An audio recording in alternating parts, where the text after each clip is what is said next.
University కూడా పెడదామంటే 2 విశ్వవిద్యాలయాలు అయినాయి కాబట్టి అడ్మినిస్ట్రేషన్ పరంగా సపరేట్గా ఉండాలని చెప్పి ఉపకులపతులు ఇద్దరు కూడా నాకు సలహా ఇచ్చారు.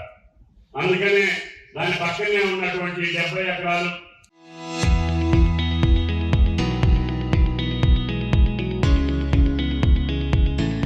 ఇంకా ఎదురుగా కూడా 30 ఎకరాలు ఉంది సురేంద్రగా. వీటికి ఈ ఉద్యానవన కళాశాలకు ఇచ్చి, ఎందుకంటే ఈ అశ్వారావుపేట హార్టికల్చర్ హబ్ మీకు ఏ పంట వేసినా కూడా అది కొబ్బరి కావచ్చు, కోకో కావచ్చు, ఒక్క కావచ్చు, పామాయిల్ కావచ్చు, జాతి కావచ్చు, ఏ పంట వేసినా కూడా నా దాంట్లో రైతులకు లాభం జరుగుతుంది. అందుకని మీ కాలేజీలో అటువంటి డిమాన్స్ట్రేషన్ ప్లాంట్ ఏర్పాటు చేసి ప్రపంచంలో దేనికి ఎక్కువ డబ్బులు వస్తాయో ఆ పంటని మీరు ఇక్కడ వేపించి నా రైతులకు చూపిస్తారని చెప్పి ఆశతోటి నేను ఇక్కడ కళాశాల ఏర్పాటు చేశాను. అందుకని ఇప్పుడు హేమంత్ లాంటి కుర్రోళ్ళు అందరూ కూడా దాన్ని డెవలప్ చేస్తున్నారు. దాన్ని చేసి ఈ పంట వేస్తే ఇంత లాభం వస్తుంది, ఈ పంట ఈ రకంగా చేయాలని చెప్పి ఈ రోజున అన్ని జిల్లాల నుంచి వచ్చినటువంటి నా రైతు సోదరులకి మీరు పామాయిల్ ఎక్కడ చూపించారో భవిష్యత్తులో ఇంతకంటే ఎక్కువ డబ్బులు ఇచ్చేటటువంటి వ్యవసాయాన్ని మనం ప్రోత్సహించాలి. ఈ రోజు మీరు చూస్తున్నారు రోజు టీవీలో జొన్నలు కొనలేదని, మొక్కజొన్నలు కొనలేదని, ధాన్యం రోడ్డు మీద తగ్గిపోయిందని. నిజంగా నా రైతు కష్టపడి పండిస్తే అకాల వర్షాలతోటి కేంద్ర ప్రభుత్వం యొక్క విధానాలతోటి తెలంగాణ రైతాంగం కష్టాలు చెప్పడానికి కాదు. అందుకనే మన ముఖ్యమంత్రి గారు కూర్చొని ఎన్ని వేల కోట్ల ఖర్చు అయినా నా రైతు పండించినటువంటి పంట కొనండి అని చెప్పారు. ఇప్పుడే ఇక్కడ ఆంధ్ర రైతులు ఉన్నారు, మీరు అడగండి మొక్కజొన్న ఎక్కడైనా కొంటున్నారా? 2400కి భారతదేశంలో ఎక్కడా కొంటున్నా. ఒకే ఒక రాష్ట్రం తెలంగాణ రాష్ట్రం, రేవంత్ రెడ్డి గారి ప్రభుత్వమే 2400కి ఎగేసి మీకు కొని 1000 రూపాయలు ఒక క్వింటాల్కి నష్టపోతున్నాం.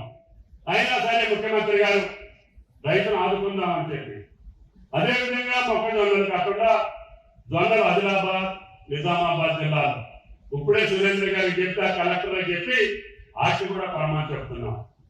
ఈ రకంగా ఏ పంట పండించినా మద్దతు ధరకి కొనేటటువంటి ఏకైక రాష్ట్రం తెలంగాణ రాష్ట్రం అని చెప్పి కూడా మీకు ఈ సందర్భంగా మనం చేస్తుంది. ప్రభుత్వానికి కూడా కష్టాలు ఉన్నాయి, మీకంటే ఎక్కువ అప్పులు ఉన్నాయి.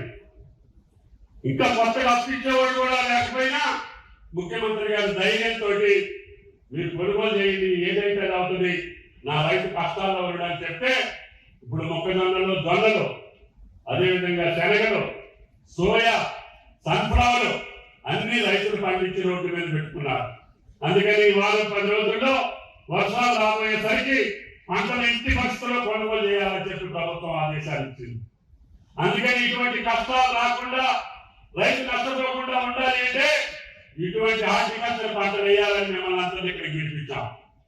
అన్ని జిల్లాల నుంచి వచ్చిన నా రైతు సోదరులు మీరు గమనించాలి. 10-15 సంవత్సరాల క్రితం, నా ప్రాంతం ఏంటి 20 సంవత్సరాల క్రితం నేను ఆల్పాటి ప్రసాద్ గారు మా రైతులందరూ కూడా 46 క్రితం ఈ పంట వేశాం. పక్క ఆంధ్రాలో చూసి ఎన్టీ రామారావు గారు పెట్టిన మొక్క గెల వచ్చిన తర్వాత ఆ యొక్క రేటు చూసుకొని అప్పుడు 3000 ఉండేది టన్ను. అయినా సరే ధైర్యంగా వేశాం. ఈనాడు 23,501 రూపాయలు అయింది. నా కోరిక ఈ సంవత్సరాంతానికే మా యాస్మిన్ గారు 25,000 చేయాలని చెప్పి మా డిమాండ్. అందుకని కేంద్ర ప్రభుత్వాన్ని కూడా మేము డిమాండ్ చేస్తున్నాం. ముందుగా మినిమం గ్యారెంటీ ప్రైస్ 25,000 ఉండేటట్టుగా రాష్ట్రాలన్నీ కూడా ప్రధానమంత్రి మీద ఒత్తిడి తీసుకొస్తున్నాం. అందుకని ఆంధ్ర ప్రభుత్వాన్ని కూడా నేను అడగడం జరిగింది. కేరళ, కర్ణాటక, ఆంధ్ర మనం ఏదైతే పామాయిల్ పండిస్తున్న రాష్ట్రాలు ఉన్నాయో భారత ప్రభుత్వం మీద ఒత్తిడి తీసుకొచ్చి ఈ రోజు కూడా మీరు చూస్తే 1,66,00,000 మెట్రిక్ టన్నులు ఆయిల్ యొక్క దిగుమతి చేసుకుంటున్నాం. అంటే సుమారు లక్షల కోట్ల రూపాయలు మన డబ్బు విదేశాలకు వెళ్తాను. నేను అందుకనే ప్రధానమంత్రి గారికి చెప్పాను, మీరు ఇంపోర్ట్ డ్యూటీ ఇంకా పెంచండి. గతంలో మా గిరిజల గారు ఉన్నప్పుడు 44% ఉండేది. ఇప్పుడు దాన్ని మీరు 25 చేసి 16 ఇచ్చారు. లేకపోతే నా రైతుకు ఇప్పుడే 25-30,000 వచ్చేది.